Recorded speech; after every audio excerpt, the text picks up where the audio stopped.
السلام علیکم ورحمۃ اللہ وبرکاتہ۔ آج ہم حروف مفردات شروع کریں گے۔ نورانی قاعدے کی تختی نمبر 1۔ حروف مفردات۔ مفردات مفرد کا مطلب ہوتا ہے، مفردات مفرد کی جمع ہے۔ مفرد کا مطلب ہوتا ہے اکیلا، الگ، جدا۔ تو حروف مفردات سے مراد ہے کہ پڑھے جانے والے علیحدہ علیحدہ حروف۔ تختی نمبر 1۔ حروف مفردات یعنی پڑھے جانے والے الگ الگ حروف۔ یہ ویڈیو آپ کی خدمت میں لرن قرآن ویب کی جانب سے پیش کی جا رہی ہے۔ اگر آپ بھی گھر بیٹھے قرآن مجید کی تعلیم حاصل کرنا چاہتے ہیں تو ہم سے رابطہ کریں۔ اعوذ باللہ من الشیطان الرجیم، بسم اللہ الرحمن الرحیم۔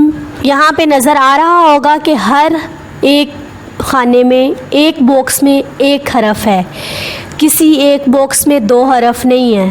پہلے باکس میں بھی ایک حرف ہے، اگلے میں بھی ایک ہی ہے، اس سے اگلے میں بھی ایک ہی ہے۔ تو حروف مفردات یعنی پڑھے جانے والے علیحدہ علیحدہ حروف۔ الف۔ اب ہم دیکھتے ہیں کہ ان حروف کو کس طرح سے پڑھتے ہیں، ان حروف کی ادائیگی کس طرح سے ہوتی ہے، حروف مفردات کی ادائیگی کس طرح سے ہوتی ہے، ان کو کس طرح سے ادا کیا جاتا ہے۔ الف۔ الف منہ کے خالی حصہ سے ادا ہوتا ہے، نہ تو اس کو لمبا نہیں کرتے۔ الف۔ اگلا حرف ہے با۔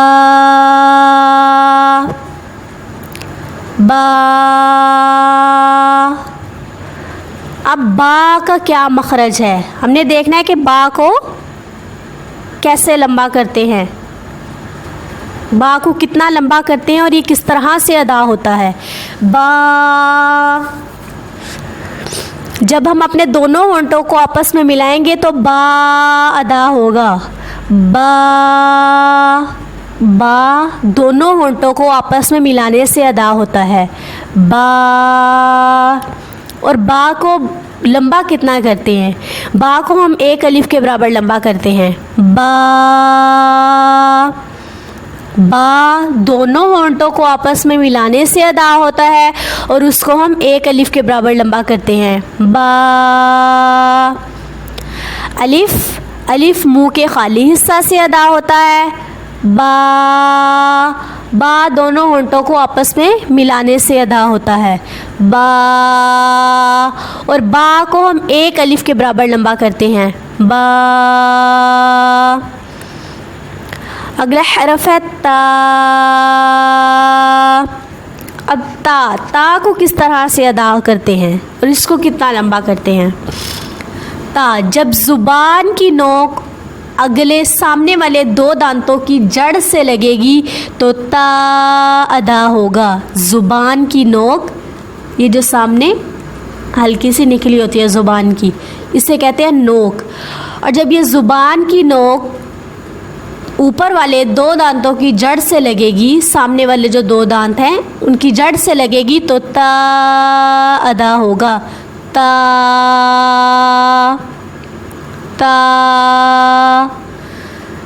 زبان کی نوک جب اوپر والے 2 دانتوں کی جڑ سے لگے گی تو تا ادا ہوگا۔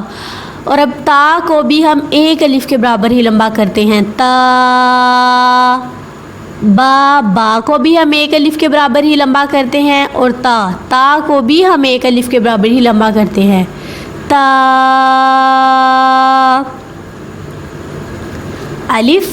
الف منہ کے خالی حصہ سے ادا ہوتا ہے اور نہ ہی اس کو لمبا کرتے ہیں۔